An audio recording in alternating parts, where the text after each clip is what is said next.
It's us on the red sofa. Hello. Are you getting familiar with these yet? Hi and welcome. So, as you may or may not be aware, we have just released our fourth album. In fact, it's not quite released actually. The truth is, it's not due for release until May. Yeah. But we have hard copies. Yes. We have it here. We have it here. So this is this. Keep it still, keep it still. Okay, sorry. This is our fourth album. It's called Get Out the Boat.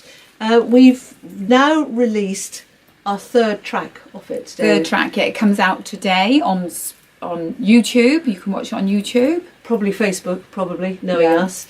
And then it gets launched on Spotify on the 8th of February, so you can download it from the 8th. And it is called Get Out the Boat. Get Out the Boat.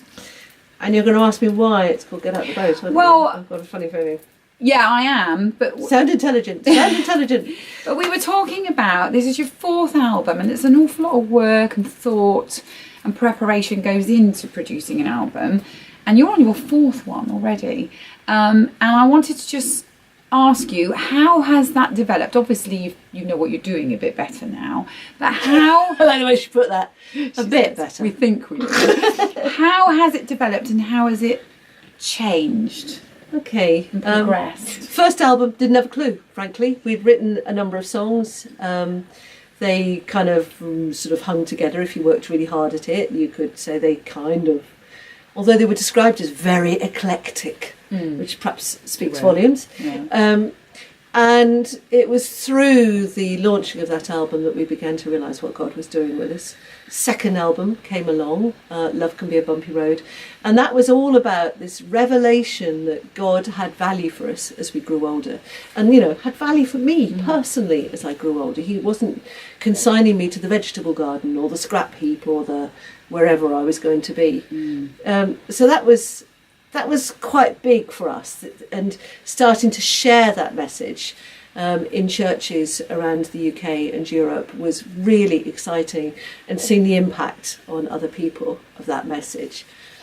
But then the third album came along, and the third, it always fascinates me that God is, we all find it, if we have a walk with God, he's saying new stuff to us all the time.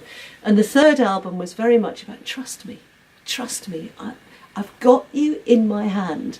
I have plans to harm you, to prosper you and not to harm you.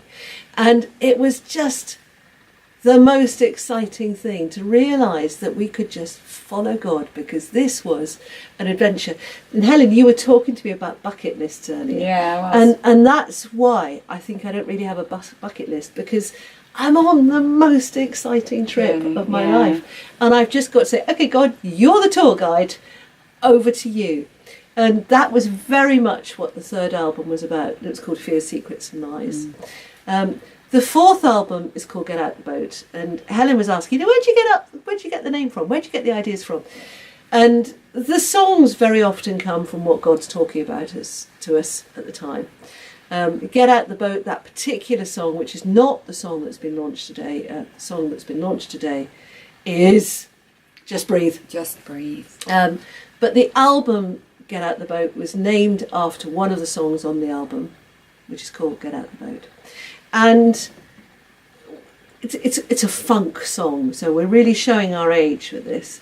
And it was huge fun, great brass arrangements and great bass playing and drumming from some incredible musicians who were on it. But then we had so we think this would be a really good name for the album. And you just choose a name from the album from which is the song that most resonates, that's going to make people think about what's this album about. And we wanted an image for it. And Kevin thinks it was his idea. I'm convinced it was my idea. To actually try and ram the band into one boat and have that whole, come on, Jesus talking to Peter, saying, come on, get out of the boat, walk to me, trust me. And so we then were investigating dinghies that we could borrow and try and put the whole band into a dinghy. And we realised after one or two conversations that this was not practical. So we did a green screen shoot in the peace and quiet and warmth of our own house. I say warmth because photo shoots are an opportunity for unsuitable clothing in inclement weather. Let me tell you, I've done it more times than I care to think about. So it was really nice being able to do a photo shoot in the library. It was great. And we were warm and we were comfortable. Sharon, bless her, had the filthiest cold known to mankind. Yeah, oh, she did, didn't and so she looked grey, and, and bless her heart, she turned up, and it was, do Sharon first, send her home. She feels rubbish. It was. And we put her in good clothes though. She wasn't in a bikini. No, she was in a life jacket. Yeah, which is probably she very was appropriate. The thing that was really interesting was as we were putting together the concept for this, you start thinking, right, okay, everybody in that boat, all the band members, are going to be wearing something or doing something that indicates how we would try and stay afloat if we were about to get in the water. So I've just been told to get in the water.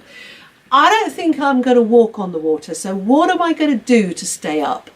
So I had a unicorn rubber ring, which was highly suitable for me. I really liked my unicorn rubber ring, which has since been adopted by a pantomime company for something. I'm not Oh, sure. really? I didn't know Yeah, that. that went off as a pantomime costume.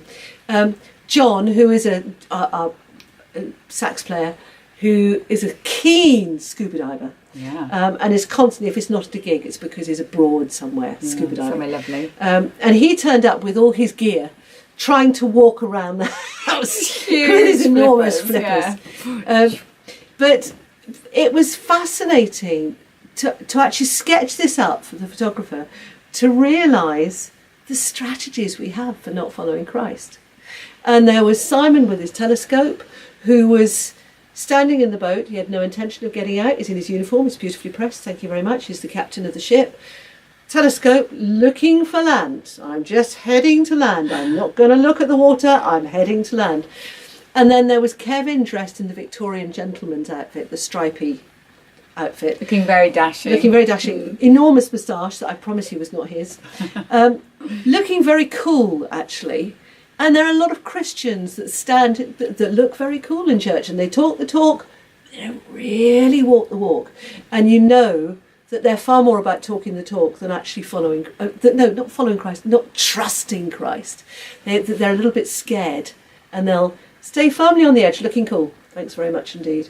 And then there was Helen, who just looked beautiful with a dress, not quite dipping her wanted toe to. in the water. But I think it'll just be my toe, thank you very much. I'm not going to do any more than that. Testing the temperature. Might disturb my hair.